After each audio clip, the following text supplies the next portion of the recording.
کیا عورت جہاد کر سکتی ہے؟ کیا اسلام میں عورت کو اجازت ہے کہ وہ جنگ میں شریک ہو جائے اور جہاد کرے؟ اگر نہیں ہے تو پاکستان آرمی میں جو عورتیں موجود ہیں ان کا کیا حکم ہے؟ ابرار الحسن پشاور سے۔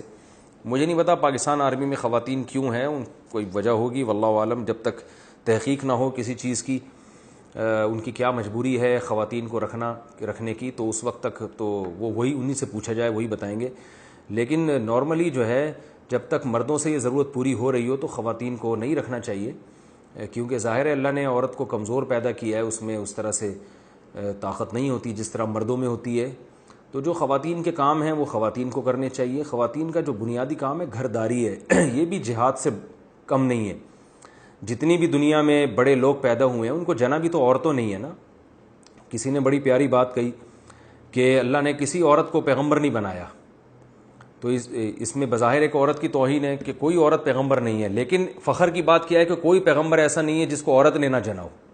تو ہر پیغمبر کو اللہ نے ایک ماں دی ہے، جس ماں نے بچپن میں ان کو پالا ہے۔ بغیر باپ کے تو پیغمبر پیدا ہوئے ہیں حضرت عیسیٰ علیہ السلام، لیکن ماں کے بغیر نہیں پیدا ہوئے۔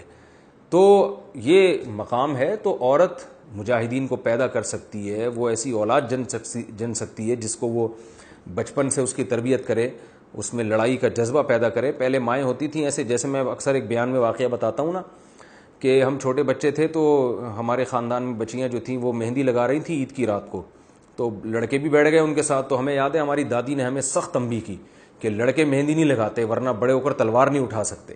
تو یہ دیکھیں تربیت ہے نا، دادی بھی تو ماں کی طرح ہی ہوتی ہے۔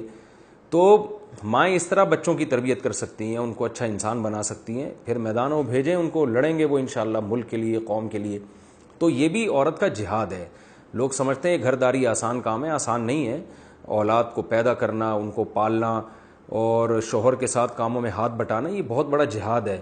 اور یہ جو مسئلہ مشہور ہے کہ ہر کامیاب مرد کے پیچھے ایک عورت کا ہاتھ ہوتا ہے، یہ بہت حد تک صحیح مسئلہ ہے، یہ واقعی ہاتھ ہوتا ہے۔ اگر گھر میں خواتین اس طرح سے گھرداری نہ سنبھالیں تو جو باہر کام کرنے والے مرد ہیں وہ دل جمی کے ساتھ کام نہیں کر سکتے۔ جتنے بڑے بڑے علماء دنیا میں جنہوں نے بڑے کام کیے، ان کی گھر والے تھے جنہوں نے ان کو گھر کی طرف سے بے فکر کر دیا۔ تو اس طرح سے دونوں اس کے مل کر جو ہے نا زندگی کی گاڑی چلتی ہے۔ دونوں ہی گھر سے باہر چلے جائیں گے تو گھر تو رہے گا نہیں پھر، اور انسان کی نیچر ہے وہ گھر کے بغیر نہیں چل سکتا۔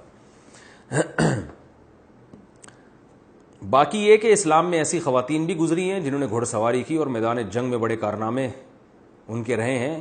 صحابیات میں بھی ایسی صحابیہ گزری ہیں جو بالکل مردوں کی طرح ڈھاٹا باندھ کے گئیں اور گھوڑے پہ سوار ہو کے بہت بہادری کے جوہر دکھائے، لوگ پہچان ہی نہیں سکے کہ یہ کوئی عورت ہیں۔ لیکن ایسے واقعات بہت کم ہیں اور ایک ضرورت کی بیس پر ایسا ہوا ہے۔ عمومی طور پر مسلمانوں میں مرد ہی میدان جنگ میں لڑتے رہے ہیں، اور آج بھی پوری دنیا میں آپ دیکھ لیں آرمی میں خواتین ہوتی تو ہیں لیکن ان کا ریشو پوری دنیا میں بہت کم ہے۔ اکثر 99.9% مرد ہی ہوتے ہیں، امریکہ میں بھی، فرانس میں بھی، ہر جگہ دنیا میں۔